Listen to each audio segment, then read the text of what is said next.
नमस्कार दोस्तों, Pahalgam terror attack की खबर तो आप तक पहुंच गई। अभी तक 28 लोग मारे जा चुके हैं, जिसमें कि कर्नाटक, महाराष्ट्र, उड़ीसा, छत्तीसगढ़, हरियाणा से लेकर यूनाइटेड अरब एमिरेट्स या कुवैत और नेपाल के टूरिस्ट भी शामिल हैं। इस हमले के बारे में सबसे पहले गौर करने लायक बात यह है कि आतंकवादियों ने बहुत समय के बाद टूरिस्ट पर हमला किया है और यह उनके फ्रस्ट्रेशन को दर्शा रहा है। कश्मीर में बड़ी संख्या में टूरिस्ट जा रहे हैं, जिसके कारण कश्मीर की लोकल पॉपुलेशन को बहुत फायदा हो रहा है।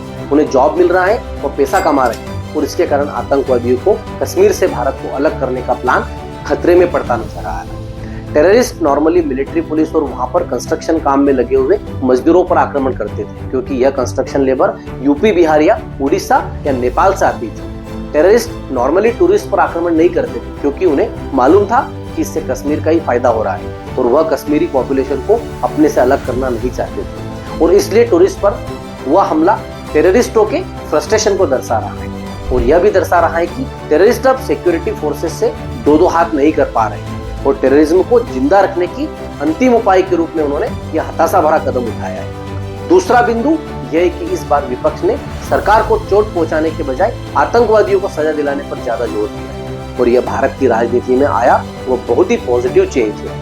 तीसरा और गौर करने लायक बात यह है कि आतंकवादियों ने अटैक का समय वह चुना जब नरेंद्र मोदी सऊदी अरब के मोहम्मद बिन सलमान से बातचीत करने गए थे। आप यह तो जानते ही होंगे कि सऊदी अरब इस्लामी जगत का सबसे प्रमुख सदस्य है, या यह भी कहें कि इस्लामी जगत का नेता है तो भी गलत नहीं होगा, और आतंकवादी भी खून खराबा इस्लाम के नाम पर ही कर रहे हैं। इस अटैक के दौरान भी उन्होंने लोगों को कुरान की आयतें पढ़ने के लिए मजबूर करने की कोशिश की।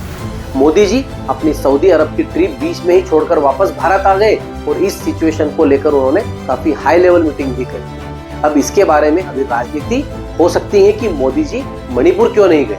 हकीकत यह है कि टेररिस्ट किसी भी आक्रमण के लिए वह समय चुनते हैं जब भारत के प्रधानमंत्री बाहर जाते हैं या विदेशी प्रधानमंत्री भारत आते हैं। गौर करने लायक बात है दोस्तों, ऐसा करके वह अधिक से अधिक मीडिया कवरेज बटोरने का प्रयत्न करते हैं। हालांकि लेटेस्ट आक्रमण के कारण उनकी चारों तरफ से निंदा हो रही है। देखना है कि भारत का सुप्रीम कोर्ट इस आक्रमण के लिए टेररिस्ट को जिम्मेदार ठहराता है या टूरिस्ट को। भारत की सरकार ने नुपुर शर्मा पर हुए आक्रमण के केस में उन्होंने नुपुर शर्मा को ही दोषी ठहरा दिया था।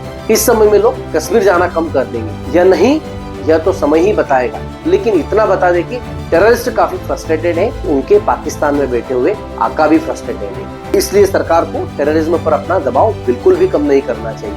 28 टूरिस्ट का मरना निसंदेह बड़े ही दुख की बात है, लेकिन उससे भी बड़े दुख की बात है कि भारत के सैनिक इससे भी बड़ी मात्रा में प्रतिवर्ष कश्मीर में मारे जाते हैं।